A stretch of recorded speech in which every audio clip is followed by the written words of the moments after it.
Here's my theory on what I think happened in Future Trunks' timeline. In Dragon Ball GT, after Future Trunks destroys Cell, him and his mother help everyone to rebuild all these cities and places that were destroyed. And at one point, Bulma remembers Fortune Teller Baba and how Fortune Teller Baba was able to bring back Goku's dead grandfather back for one day.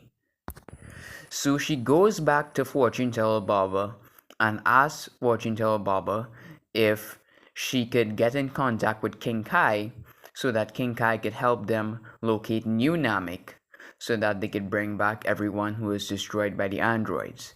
And she asked Fortune Teller Baba this since Fortune Teller Baba has such strong connections with the afterlife.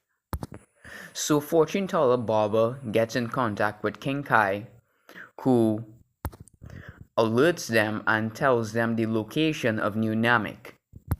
They find the location of New Namek and they travel there and they make 3 wishes. One of those wishes was to bring back everyone who was killed by the androids. So future Gohan, all the Z fighters, and everyone else who was killed by the androids comes back to life.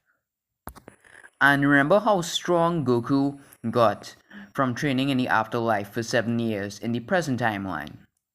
So you could just imagine how much stronger the Z fighters would have got training in the afterlife for over 2 decades. So after the Z fighters came back to life, they were much stronger than before and more skilled than before. So eventually, Babidi and Dabura show up to try to cause mischief, but of course the Z fighters are so much stronger now that they're able to take care of them and destroy them really easily and really quickly.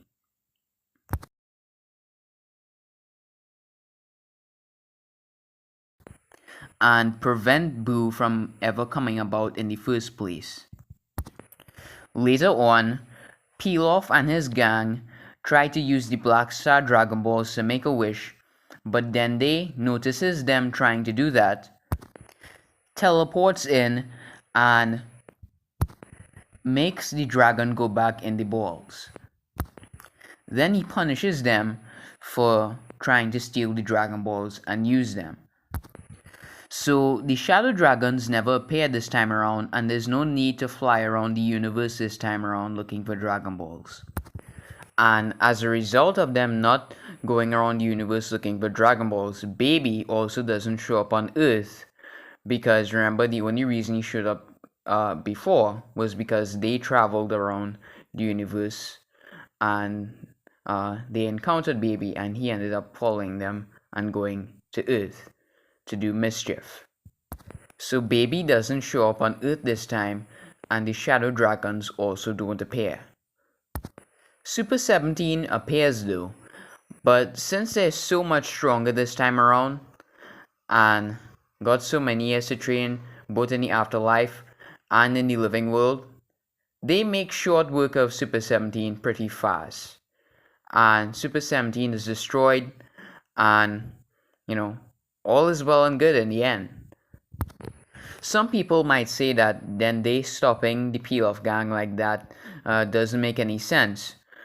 But the thing about it is, I feel like the person who created the Dragon Balls should have better control over who can and can't use the Dragon Balls.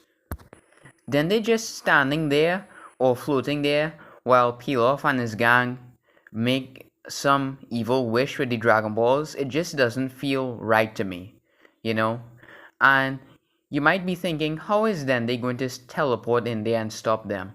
Well, remember, Kami was able to use the Kai Kai technique to teleport to the afterlife and help Goku to meet King Kai and go on Snake Way and all those things, right? So it only makes sense for Dende to be able to have that technique as he is Guardian now. And also, the person who created the Dragon Balls should be able to make the dragon go back into the balls just by making contact with the balls. I think that should be possible too. So I think this whole thing with Dende stopping the P-Off gang, I think it makes sense.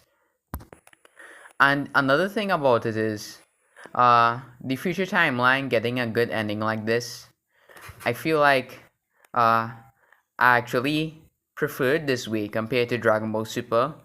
Uh, because I feel like after all the depressing shit that happened in the future timeline, it deserves a good ending like this. Everybody getting stronger, the world getting peaceful like this, future Gohan being alive like that. Like, I think it's great.